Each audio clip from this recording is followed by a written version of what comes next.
Hello everybody, thank you for joining me today. I do truly appreciate it. And I'm at Authorcon 5. This is my first event of this sort, and it's so exciting to get to meet some great ones and actually bring some people to the channel that's worth watching instead of just me.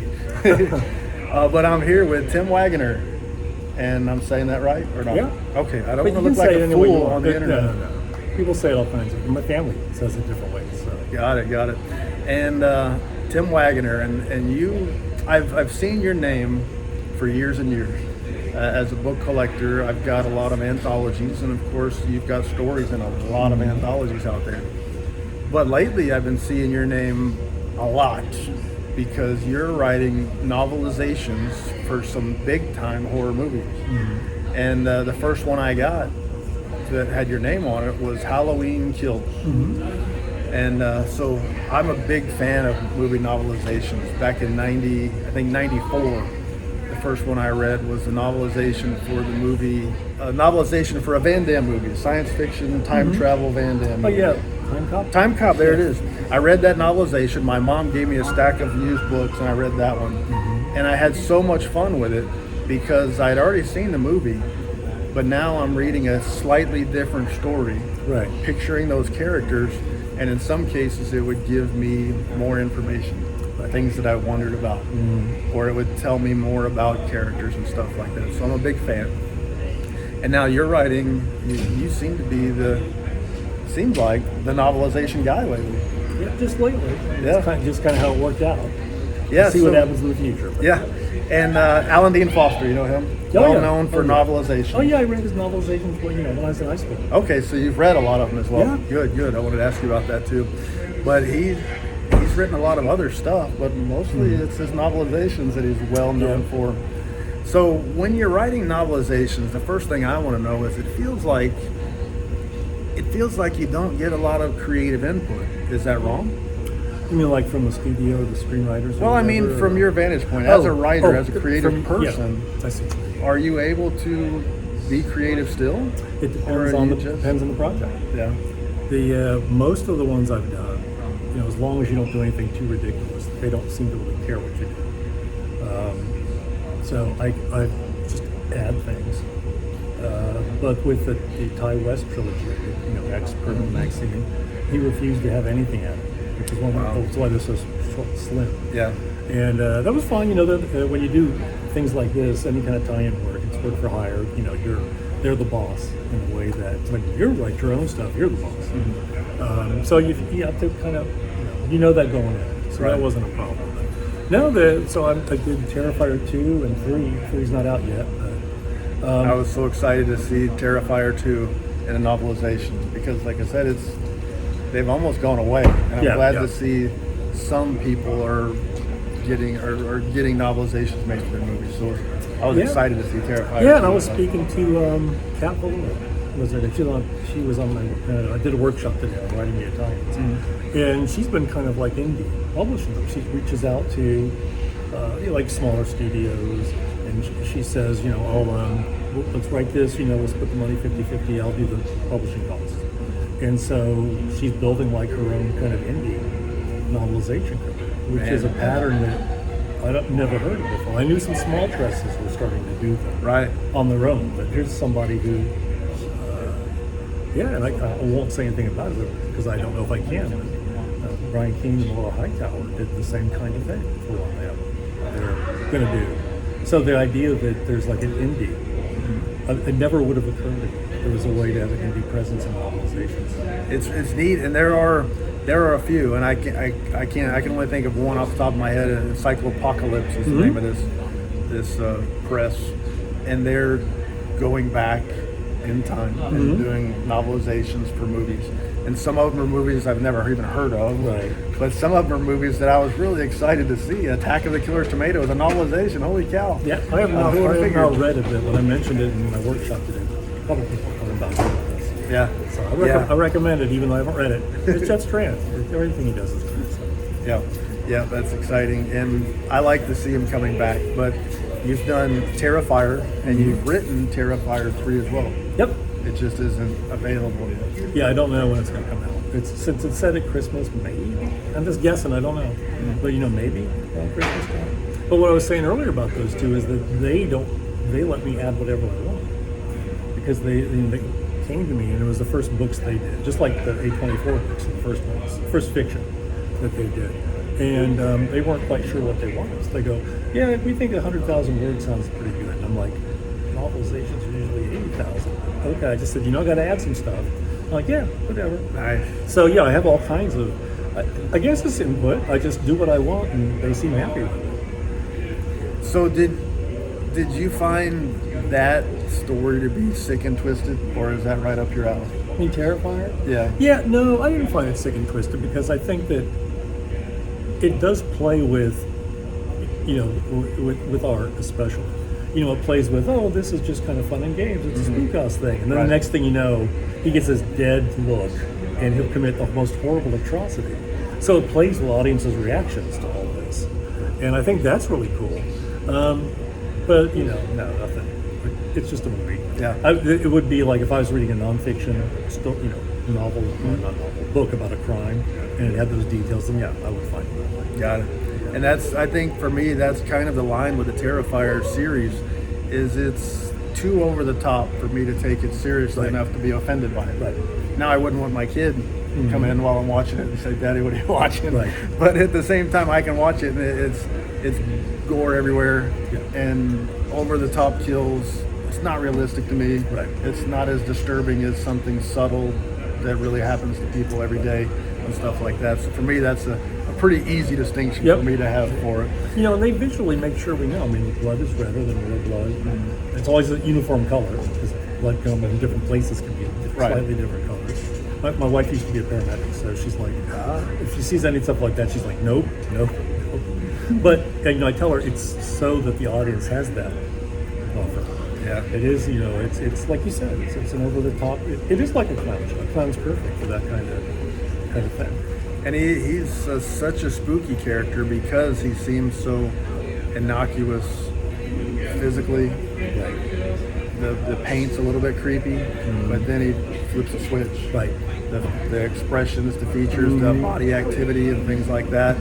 Then it turns on the creep factor severely, and I think you never know when that's going to happen. I think that character is what makes that whole Terrifier thing work. Is Art the Clown himself? Yes, as David Howard's performance, because another actor couldn't have brought that. So you had a lot of flexibility with Terrifier 2 and Terrifier 3, adding things in, and they had no problem with it. They're not afraid that's something that you add might change their creative process on the next movie or something like that. They don't seem to, because there's a lot of stuff, especially with 2 and 3, where viewers they don't even know or they don't even agree on how that happens, who this is, where that came from.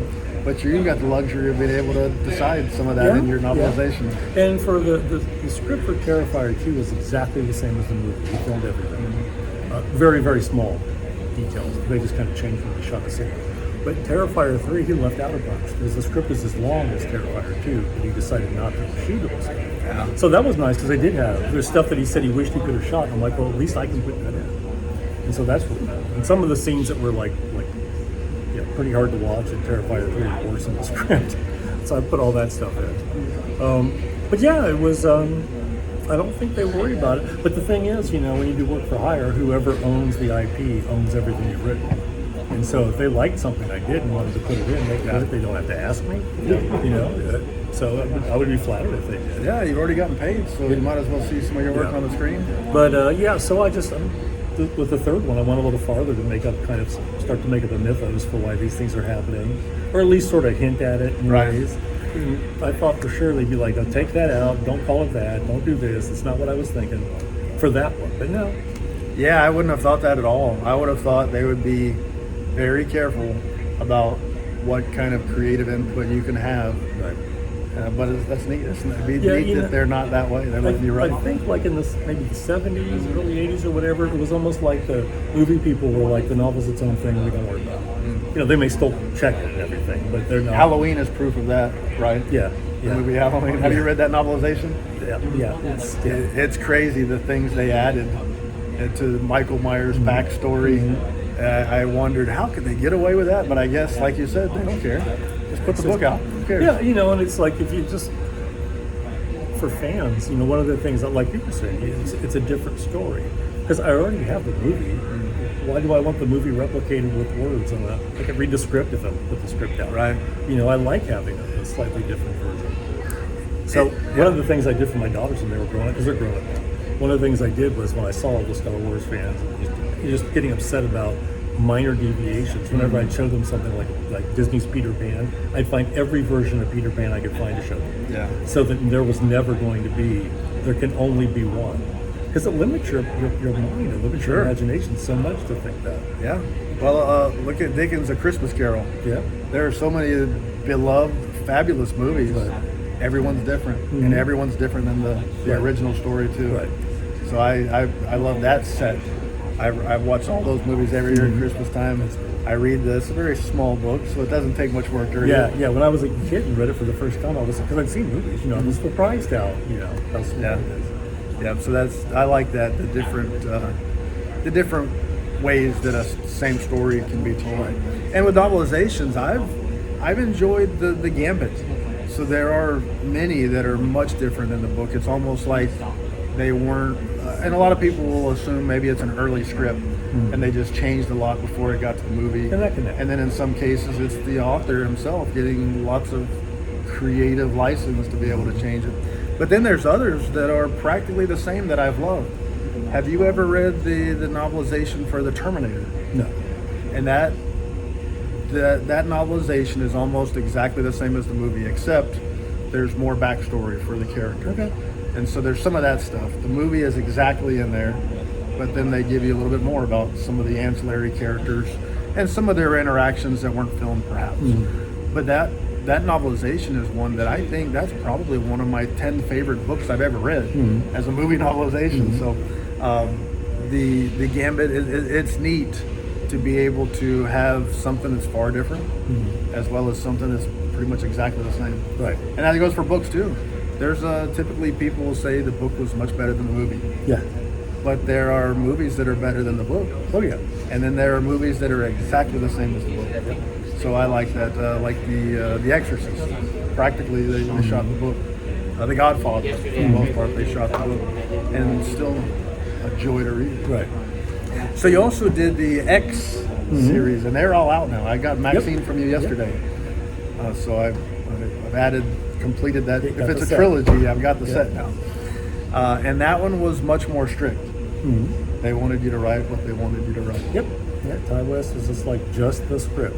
But he was perfectly fine with me getting into people's heads and, nothing. Unless it was something like, every once in a while it might be, no, I don't think she'd think this. It's like one line. Or, no, this was, I was going for this kind of theme, not this. And just like little lines. Very few. Yeah. Here and there. I noticed that in Pearl. Yeah. In Pearl for the movie, there were a few spots where you kind of are left to figure out why she would have done this thing or why she behaved that way. Right.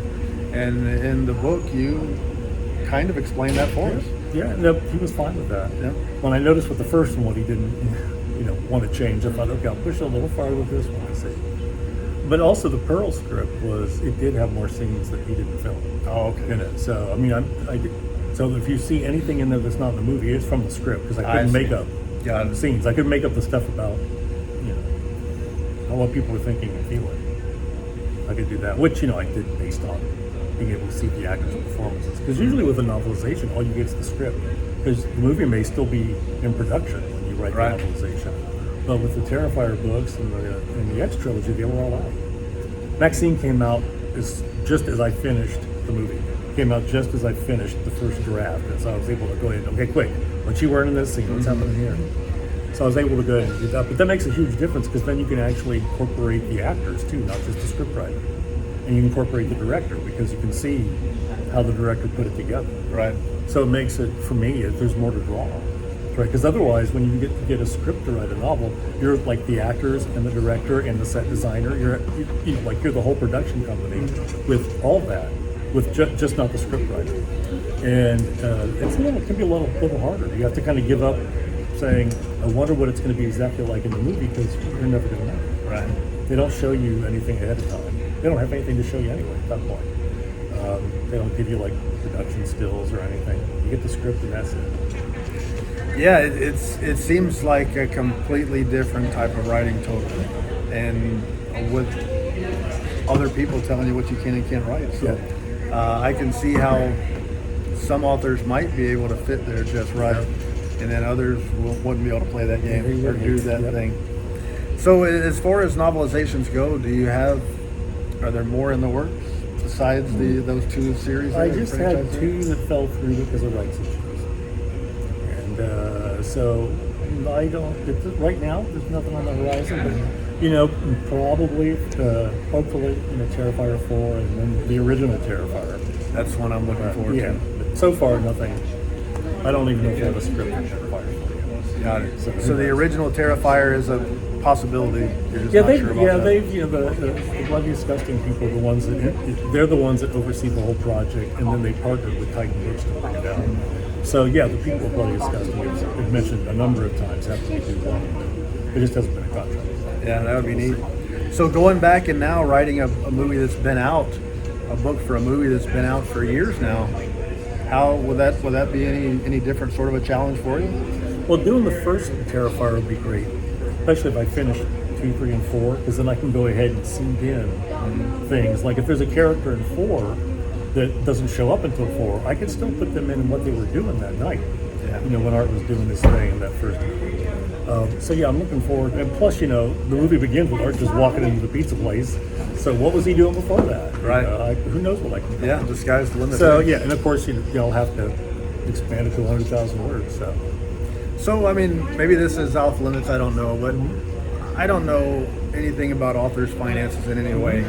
But if I'm going to write, I'm not a writer. If I was going to write an original novel, or if I was going to write a novelization, how's the pay work in terms of? It depends on. Do you get paid better one way or the other? It depends on just where you're at as a writer. Like if you sell really well with the original stuff, you're probably not going to do a novelization, unless it's a super high-profile one, in which case they may pay you pretty well because they're paying. Like Terry Brooks did books. It's the only one he ever did, but they probably paid him pretty well. Yeah. And I've heard from editors that used to pay a lot more for them. But in general, when you do tie-in work, because you don't own anything, you don't get any royalties, it's just a flat fee, they tend to pay you a little more for that. Nice. And so the last two that I did, 2 projects overall, with Ty West and then with Terrifier, they were the first novels that these companies did. And so I kind of think maybe they paid me more. They were movie people that didn't quite know. Don't tell me. Or maybe that's what they thought I was worth by that point. Yeah. So yeah, I have made more, at least in advance, on the last few novelizations I've done than I ever have for an original one. Wow, that's good. So that's motivation to try to get on some more then, I guess, huh? Yeah. But they're fun. I got a day job too. I'm a community college professor, so it's like I'm not as worried about right. I can do stuff. I'll take all the money they give me. Don't get me wrong. But yeah, just something fun comes up, I'll be like, yeah, I'll do that for a nickel, whatever. Sure, and that's probably a neat spot to be in. I know anytime somebody does their passion, you hope you can do that for a living and not worry about the stuff. But it's also, I got a job. It's nice to be able to say, I don't care, I got a job. I'll go back to work. Yeah, I learned this in very early days of message board, before they called them that, before people even had websites. I was on a message board, and because I belonged to the writers' organizations, like science fiction writers and horror writers, you could get into the private areas. And that's where, before social media and everything, that's where these writers were talking about what their lives were like with each other and how hard it was financially and how sick they were because they didn't have insurance. Yeah. And I saw that, and I'm like, I want to have kids one day. Actually, at that point I was married, so I was like, we want to have kids, and I don't. And plus, once I started teaching, I started teaching part-time at first in college so I could have more time to write, but I fell in love with it. It's like, I love writing so much. I love all of it. The teaching of it, the writing of it, the reading of it. So I just think of what I do is having like a life in writing as opposed to I'm just a teacher, I'm just a writer. Yeah, and then you've got a little bit of agency that you can say, hey, look, Mm-hmm. I'm not just talking crap. I know That's what true. I'm doing too. Yeah, and I think that's really important when you teach a skill. You know, nothing would like when I was in, I think undergrad, I'd be in an English class, and I'd ask a professor something about publishing or whatever, and they were like, they don't know anything. They don't know anything about that. Right. And it's like, what real world? What? But the people that do that, like, well, you're going to teach a swimming class, you should be able to swim and swim pretty well. Yeah, and I mean, I've been a trainer, which is a teacher for adults, Sure. in my career, and even though I know you don't really have to be able to do something yourself to teach people things. It's really not. You don't have to be able to physically do it, or whatever it might be. It definitely gives you a perspective that people have more respect for when you can say, look, I did this thing. If you're a writer teaching writing subjects, or if you're a loader operator teaching loader operators, to be able to say, I did this thing. Look, I've got books published, whatever. I know what I'm talking about. You don't have to be Stephen King, Right. but you've done it, and you've done more than they probably ever will as far as published stuff goes. So I can definitely see how that can help your career as an instructor as well. And you know, you also have the experience to problem solve, troubleshoot, which you can't get from just here are the steps to do something. You have to live through it, or been around long enough to observe others and learn from them. But I think that's a big deal, because people would ask, well, what happens in this situation? You're like, I don't know. I'll get back to you, you know. And even if you get back with them with a good answer, the fact that you don't have it right then means that they start, you know, your credibility suffers a little bit with them. And how do they take anything else you're going to say after that? Yeah, and in my job, I had to be really good at saying, let me call so-and-so and we'll talk about that. Of course, I don't have to have all the answers. I'm not an instructor at a Well, I don't have at a to college. either, as long as you make it clear right away. We're going to solve your problem for you still. And that's To find out a way. Or what's nice in a class, if everybody's there, you can get different perspectives, which is nice. Because some people say, oh yeah, I did that. Or I had a teacher once that told me this. Yeah, and that's again, as a trainer, sometimes you can use those creative tools. Somebody asks you a question, you don't have the answer on the front of your head, you pose it to the room. That's right. Can anybody help explain it? And you do it in a way where it doesn't look like you don't know what you're talking about. Right. But even if you don't, you can still do it. But what's nice about that is that you respect all the people there in a way that maybe they've never had before when they've been trained or taught.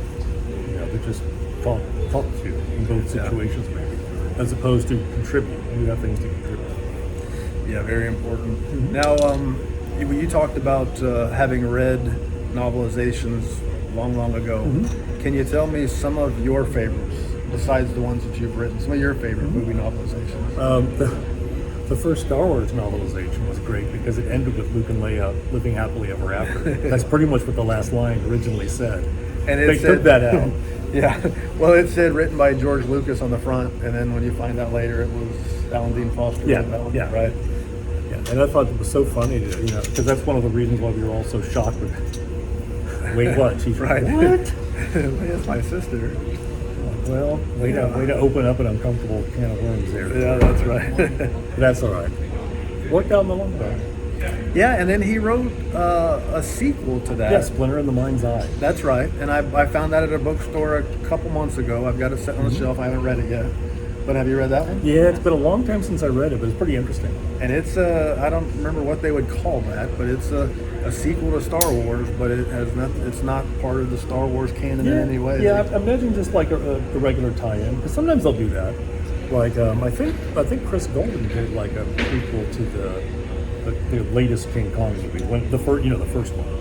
It was called Skull Island, I think, and so he got to do a prequel. So yeah, it's a tie-in to the movie. It's not based on a script. You have to make it up unless they give you any kind of details. Yeah.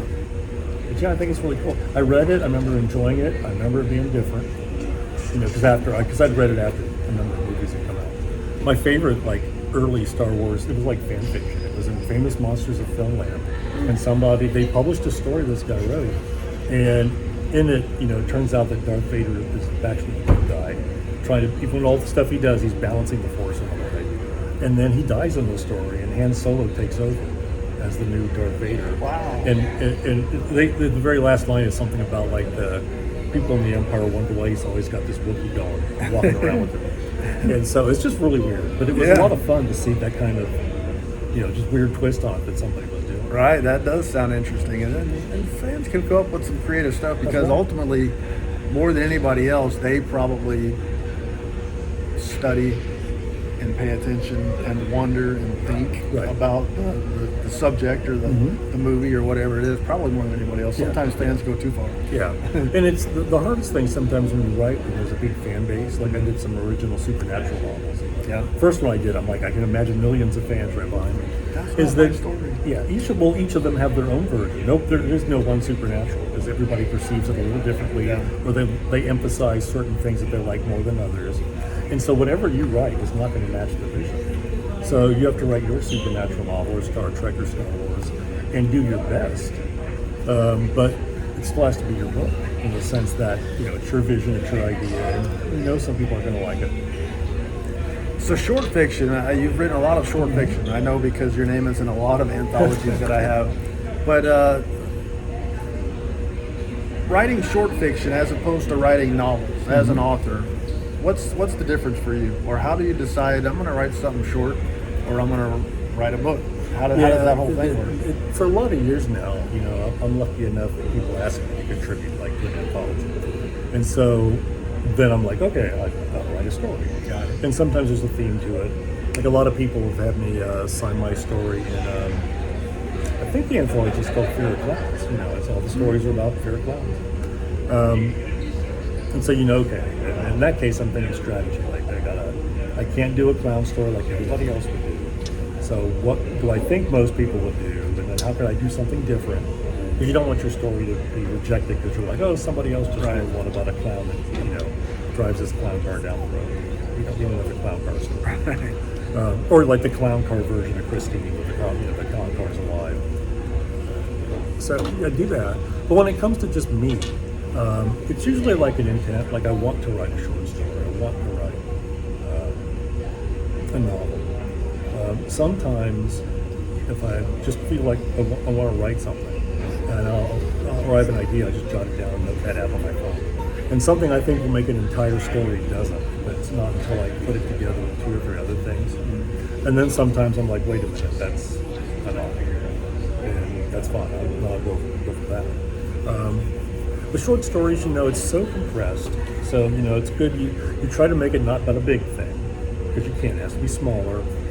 I tell students if you can imagine like being able to act it out with one or two actors like at the front of the class, it's probably a short story.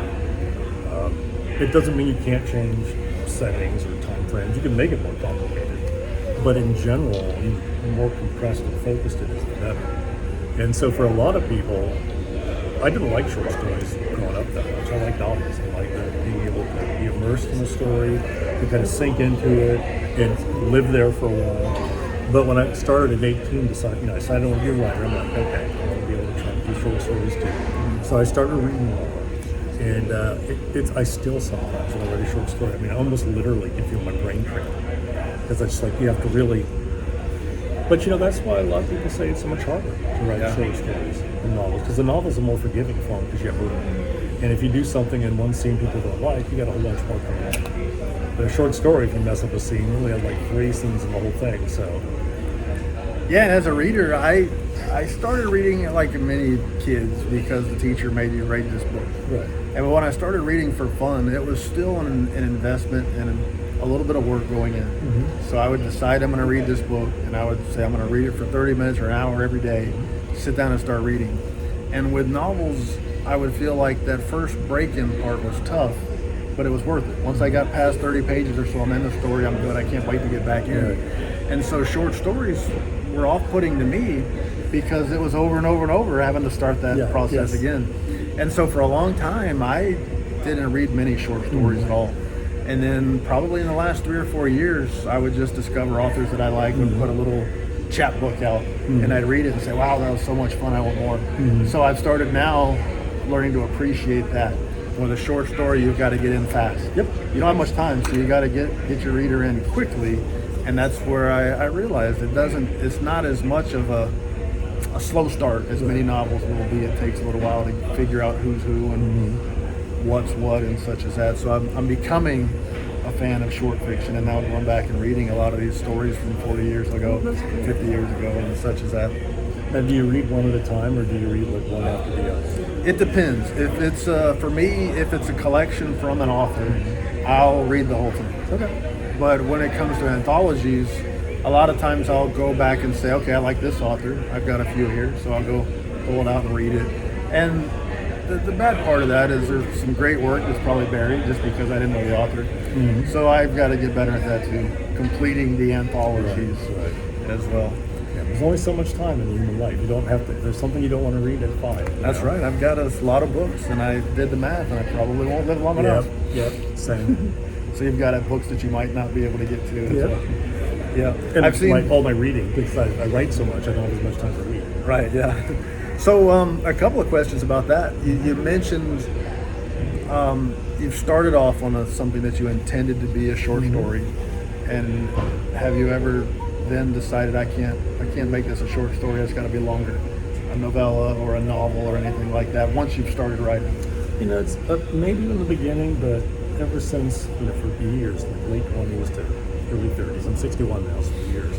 Yeah, it's been more intentional. It's usually that doesn't get away from it. Now, once I start writing a book, things may happen. Like often enough anyway. I'll have a character early on that I expect to die, but I really like that character. And I can see how this character is going to cause all kinds of problems for the heroes or whatever. Yeah. Because usually it's like an antagonistic character. And I keep them all the way to the end. And it makes it, the novel changes so much because of that. So in a way, that's sort of kind of like it. It's something that I expected to happen and naturally did. But in terms of the form, it's usually, I'm like, this is what this is supposed to be, this is what this is. And you said also that a lot of times people will ask you to contribute to an anthology that they're putting together, and they'll give you an idea overall of what it is. You mentioned rejection. Have you had stories that you've written that submitted get rejected for anthologies? For if they invite you, because that can happen. It's rare. I did have it once. It was for the story with the strangest theme. It was Alien Pets was the name of it. And I forget what the first story I wrote was, but they didn't like it. And they needed the stories in like a couple days was the latest, because I said, well, can I try again? And I'd written stories before this, the publisher, well, not publishers, and editor who did it, kind of packaged the anthologies for Marty Greenberg and the various people who edited the stuff would be set up. But and it was, I don't remember, it might have been Denise Little, but I can't remember which editor it was. But anyway, she's like, yeah, you can get it done by Monday. So I spent all weekend writing, and I decided to do the old Tamagotchi things, but they were alien eggs, like those things that are supposed to take care of them so they'll hatch. And I wrote the story, and 3 days later, the Tamagotchi cat died, and I'm like, oh my God, the book's not coming out for 6 months. Yeah. So I'm not, but it got accepted. But yeah, I've never reprinted that one. That one just is going to sit. Right. Maybe one day somebody will start the fad over again. Maybe. The return of the Tamagotchi. Yeah. Now, when you're writing, I've talked to, let's say, for instance, I haven't talked to him, but Joe R. Lansdale. Mm-hmm. I've watched the guy talk a million times on writing. And he always says, I write 3 hours a day, no matter what I'm doing, vacations or what have you. He has no idea where the story is going. While he's sleeping, his subconscious works on these stories. So he'll just write, and whatever happens, happens. And then another author, F. Paul Wilson, he said that he outlines extensively, or he did. At one point, he was outlining extensively, so he knew all the high points, and he would just kind of fill in all of the rest as he would go. As far as you go, how do you come up, or how do you write a novel? Yeah, the early days, somebody would read all the how-to techniques, and they all advised doing an outline before you wrote your novel. So I did that for years, and only once did I ever outline something in such detail that I felt I had created the entire story, and I didn't write the book. I didn't know it to anybody, I was just doing it for myself. It was a good exercise. I used a technique called scene and sequel that a writer named Dwight B. Swain wrote. I don't know if he created it, but he wrote about it in the book, and it's all over the internet now. Just Google scene and sequel or scene and sequel writing structure. And it's a good technique for writing popular fiction. I did exactly what Dwight said. I wrote things on note cards and half, and just it was like chewed meat at that point. Why bother? And so I've heard a lot of people that don't outline say, the joy for me is in the discovery of the story. The reader gets that joy when they read it because they don't know what's going to happen. But if you create a full outline, the discovery is, especially if you force yourself to stick to it. Right. So I usually have outlines for original stuff now, but then I don't look at them when I write the book. Oh, I see. Because I've already got the book in my head, and then I'm still open to who knows what may come up. Do you ever have trouble coming up with a finish or an ending for a book? One of I'll have like an ending to the big problem, but then as I write it, I know the characters so well, and I know everything that's happened, and I get a sense of how it works in terms of the style and the themes that may be there, that like the last 3 to 5 pages, they come to me as I write it. And so I may come up with like a weird twist that, which I'd never done for, I wrote a series of books, I just called it the Acropolis series because it's the name of the first book. And I ended the last one on a cliffhanger. It just it just popped in. It had nothing. It was like a new story would have started. And of course, they didn't publish any more books. And I still, 20 years later or more, get emails from people saying, "Are you ever going to rewrite this?" I'm like, I am. So, have you self-publishing? Is that something that you've ever had any interest in? No. I mean, I did during COVID. That's so much time that I wrote. I was playing with like weird genres. I had read, I forget who it was, somebody online was talking about how they wrote like monster erotica, and I'm like, all right, I want to see if I can write more erotica. And I want to see what this is about. So I would, buy these, Amazon calls everything a book, it's self-published, right? It's still just a short story. So I tried my hand at it, I used a pseudonym, my wife did a cover that got rejected, and we had to figure out why. And so it was just like the woman's bag and torso. The sort of diaphanous gown she had was a little too light, and that fixed it. And so I wrote I tried to do a good blend of like horror and eroticism in there. And, we published it, and it was okay. It was, every once in a while Kindle's like, here's a few cents from this thing. And I haven't looked to see how many more reviews there are of it, but most people like this. Way more horror. But I'm like, yeah, sorry, it's kind of what I do. Yeah. But it was fun to do as an experiment to try. I mean, several things that I just did partial of, just but I didn't have a contract and I had so much time on my hands. It ended up getting developed later, after lockdown was over. But yeah, that's the only one.